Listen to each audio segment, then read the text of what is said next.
Virginia High School Bearcat football will be on the air in 5 minutes.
Minutes until tonight's coverage of Bearcat football.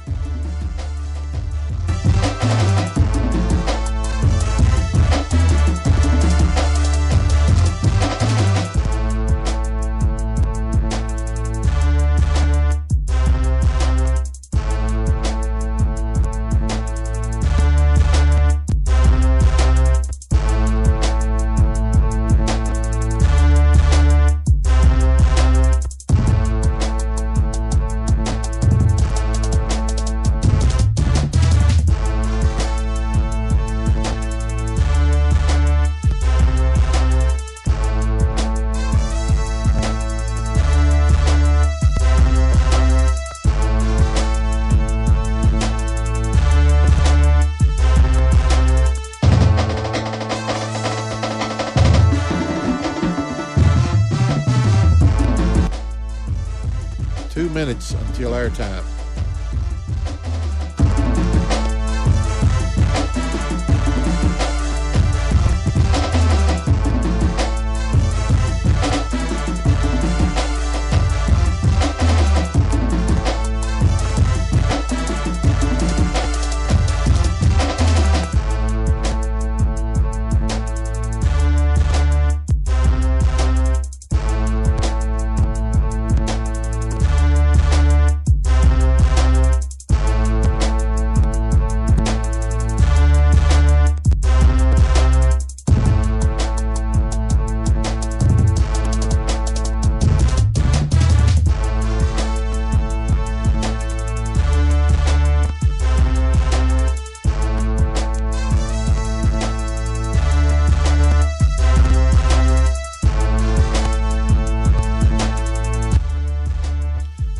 Seconds from Bearcat football.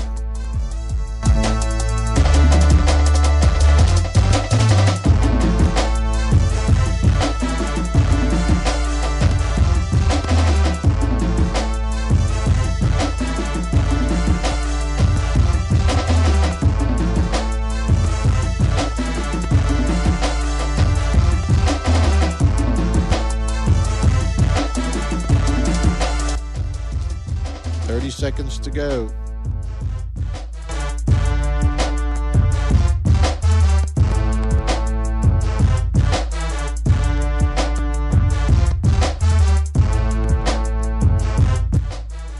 "15 seconds.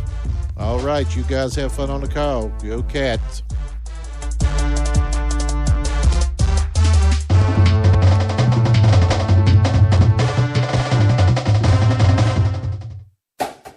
You're listening to Virginia High Bearcat football on Spreaker Radio.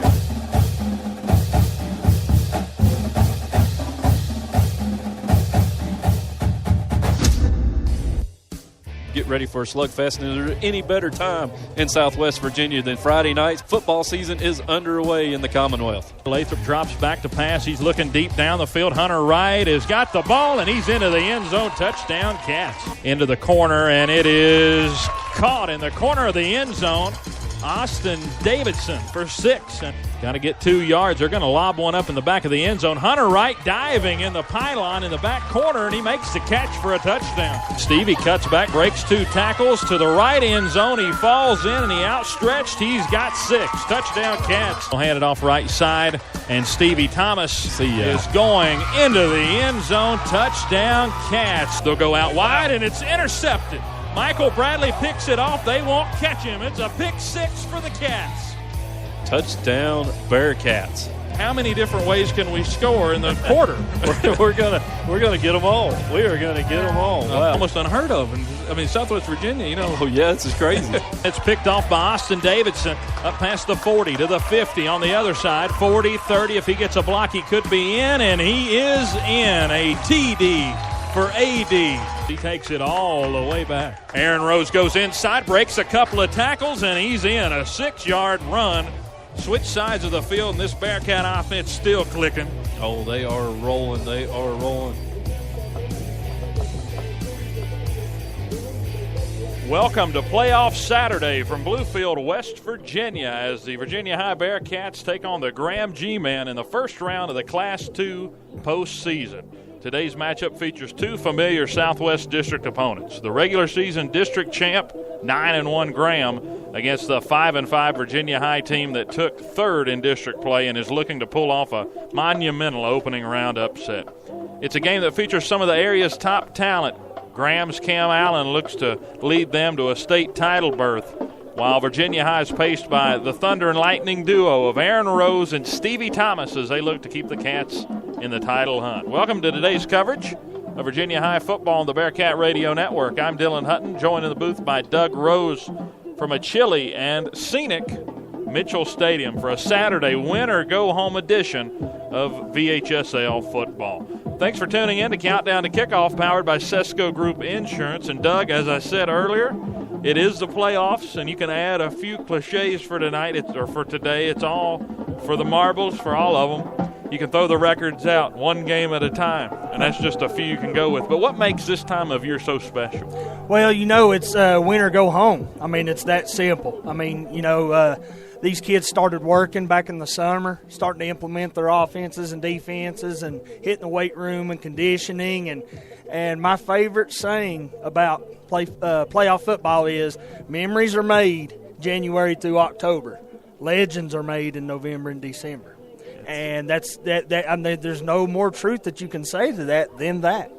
And it is playoff time, Doug, and it's exciting. It's hard to believe it's really here, and football weather's coming along right at the playoffs. On the drive over here, you get to see all the leaves changing colors. Really a beautiful singing on the way over here. Go through the 2 tunnels on your way through the mountain. And it's definitely a unique place to play. You're kind of in a bowled-in area here in the stadium. Of course, a scenic view, a turf field, and facing off against one of Southwest Virginia's top teams. That's right, and that's what you want. If you're an underdog like the Bearcats, I mean, if you really have aspirations of winning a state title, you've got to beat the best to get there.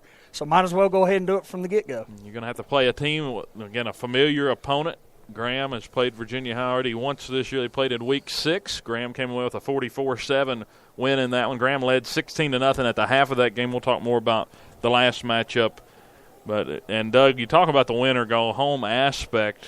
Which team is best fitted to play in a win-or-go-home, the favorite or the underdog? Well, a lot of the times, Dylan, the favorite can kind of look ahead, especially in a situation like this where the Bearcats and Graham have already played, and Graham, basically routed Virginia High. They could be looking ahead. They know that the winner of this game plays the winner of Union and John Battle.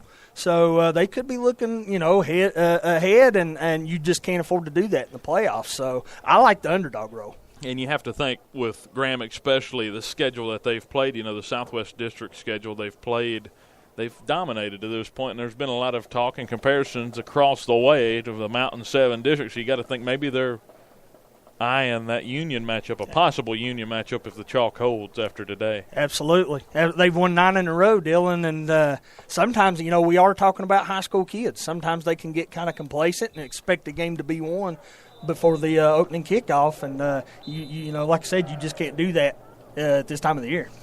And it's going to be a chilly one tonight, or today, and we'll see how much the hard hits take a toll and which team can be more physical through the stretch of this round 1 edition of Virginia High footballs. We'll take on the Graham G-Men here in about 20 minutes. And remember that today's game is brought to you by Sesco Group Insurance. For all your auto, home, life, and commercial insurance needs, call Bearcat alum Jason Stevens at 276-644-9130, offering the right policy with great rates. And the Bearcats just finished their warm-up. They're down on the field praying out in a circle right around the 10-yard line, getting set for hopefully a run here in the playoffs. But for the seniors in this group, it is possibly the last time that they'll see the field in a Virginia High uniform, and a lot of emotion, Doug, I'm sure, from your side. Oh, absolutely. As a parent of a senior who is, going to be moving on to, fortunately, play college football, something a lot of players don't get the opportunity to do. But for Aaron, what does this game mean to him? Well, it means a lot, Dylan. I mean, he's been a 4-year starter at Virginia High, and, he's worked hard to get to where he's at. The Bristol paper wrote an article about him being a weight room warrior, and that is true. I mean, he's worked hard 7 days a week during season, off season, to get ready for this year to help make Virginia High relevant in football again. And, they have a great opportunity to do it, but it is emotional. But I did let Aaron know that, no matter what, not only, are you going to be a one of the lucky ones and get to play at the next level, you do have the All-Star game coming up next month, the VHSC All-Star game that he was selected for. But, right now he's not worried about any of that. I can guarantee you his focus right now is on the Graham G-Men. Definitely emotional, coming off an emotional game against Richlands on senior night. Let's take a look at that and get a couple of takeaways from Doug from the last game. A 17-14 overtime loss to Richlands. It was the first overtime game for Virginia High since 2007. That was against Sullivan Central, and the Cats had won that game. Rose and Thomas scored 2 touchdowns. Cats led 14-0 at the halftime intermission. Defense was all over the place. They forced 4 turnovers. Ratcliffe had 2 interceptions, but Richlands made a late charge and ended up stealing one in overtime. It really felt like they stole it, and, they took advantage. They took that higher seed with them, and they went as a 5 seed and just knocked off Grayson County 10-0 last night. So interesting there. But does that game, Doug, create a hangover effect for the Bearcats coming into this week? With this group, I don't believe it will. It can, for sure. I mean, it can at all levels to lose an emotional game like that where you really basically dominated the game. I mean, there were 2 huge plays that really turned the tide in that game. Richlands' first touchdown came off of a block punt, which set them up inside the 15-yard line, and they scored immediately after. And then the one letdown the defense had, like you said, Dylan, the defense had been flying all over the place, had completely shut Richlands' offense down. But one play, the defense led up on a player with 2 minutes left to go in the game, thought he was going out of bounds, and he went 60 yards for the tying score. Welcome, ladies and gentlemen, to Mitchell Stadium.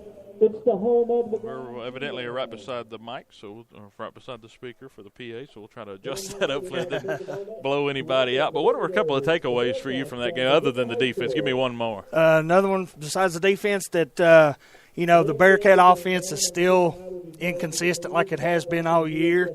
I think we're at the point this year, of the season now, though, that the coaches have to throw all caution to the wind. We did see some good things. Now, Richlands, to me, had one of the better defensive front sevens we played against all year. That hasn't been the knock on Richlands this year. The knock has been their inability to score most of the year, just like us. Yeah. But, I mean, when you have a defense that forces 4 turnovers and you only get 7 points off those turnovers, I mean, that's tough, man. It's tough. Again, we just saw an inconsistent offense. And with that, let's go to a commercial break. When we get back, we'll talk about the final Southwest District standings and look at some scores from last night and some games coming up today in Region 2D play. Also, we got a 1A game to look for as well. So we'll take a commercial break. We'll be back for more from the Countdown to Kickoff. Bearcat Radio was brought